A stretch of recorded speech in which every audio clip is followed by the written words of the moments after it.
sans Sobari. Donc, ce sont des questions qu'il faut se poser. Peut-être qu'il faut interroger d'abord les ambitions que qu'il Monument. ne veut pas admettre comme étant démesurées. Non, lui, il a parlé d'ambition. Non, je dis qu'il ne veut pas admettre comme étant démesuré. Ce n'est pas proportionnel. Il ne faut pas travestir mes propos. Voilà, ce n'est pas des disproportionnés. Alors, des ambitions qui ne sont pas proportionnelles. Non, à quoi? Ça aujourd'hui, on est dans la thématique. On est dans la thématique. Ouais. Alors, il faut interroger les raisons qui sous-tendent ces ambitions. Il y a plusieurs explications. Une d'entre elles étant que on est en train de se lancer dans des projets tous azimuts parce qu'on veut probablement s'en servir comme fond de campagne. Pour justifier exactement le maintien au pouvoir. Le maintien au pouvoir, peut-être... La rallonge.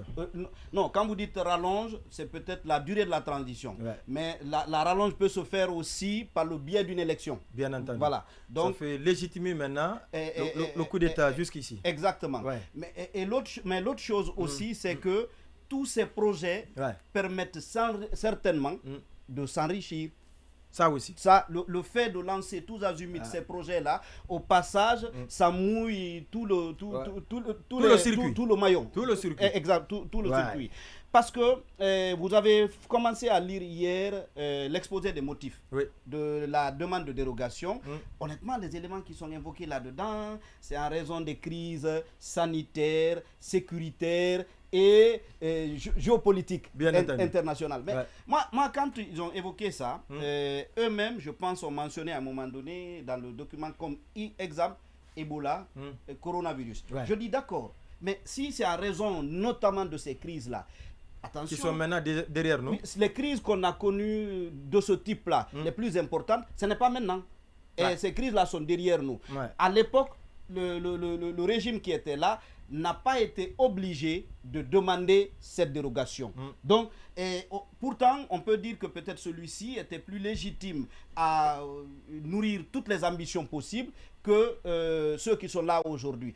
Alors, personnellement, honnêtement, l'argumentaire qui a été mis en avant ne me semble pas convaincant, mais je ne fais pas porter toute la responsabilité. Ce régime, il ne faut pas l'oublier, bénéficiait d'un financement extérieur parce que c'était un régime légitime. Mais on a... Maintenant, ce régime militaire n'en bénéficie pas. Regardez la le Finex est coupé. Ouais, non, mais attention, il y a... Donc il y a aussi ça, ça peut être... Bon, il va finir là, voilà, s'il te plaît. Non, c'est vrai que ce régime-là, par rapport à... était légitime. Oui, non, je ne parle pas il bénéficiait d'un concours extérieur par rapport à celui-ci. Mais je dis aussi que au moment où on parlait de ces crises-là, les recettes intérieures de la Guinée en étaient affectées. Contrairement à ce qui se fait aujourd'hui, je dis à la limite, les effets s'annulent. Et surtout que en 2000, vous avez même le tableau de bord, moi, c'est des contrats passés en 2022-2023. Quand vous les questionnez ces contrats, ça vous donne le vertige. Oui, il y a beaucoup de contrats. Exactement. Passé, on reviendra dessus. Il y a des centaines de millions de dollars de contrats qui sont passés de gré à gré. De gré à gré. Et cela ne peut pas donner une bonne santé au trésor public. Et j'ajoute juste que ces contrats n'ont pas été audités. Il y a l'audit de ces contrats qui a été annoncé, mais on ne sait pas où nous en sommes. Et parce qu'on n'a pas vu encore un rapport de l'audit de ces contrats. Pourtant, je passe sur le contrôle de Baïla, le gré à gré n'est pas en soi mauvais, mais il y a des règles. C'est encadré. Donc, c'est l'audit du contrat qui sauf qu'on profite de ça pour abuser. On profite de ça pour abuser. La dernière chose que je voudrais... Puisque ce n'est pas un job. Justement. Il y a un plafond. Exactement.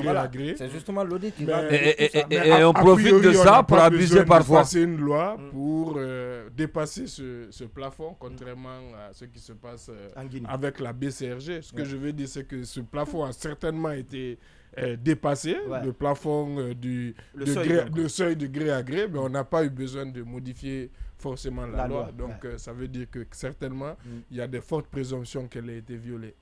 Oui. Et alors, on reviendra en tout cas sur tous ces contrats dans nos prochains numéros. Allez-y. Je voudrais juste dire que il est possible que le gouverneur ait mal conseillé le président, mais il est tout aussi possible que le président ait outrepassé les conseils qu'on lui a prodigués.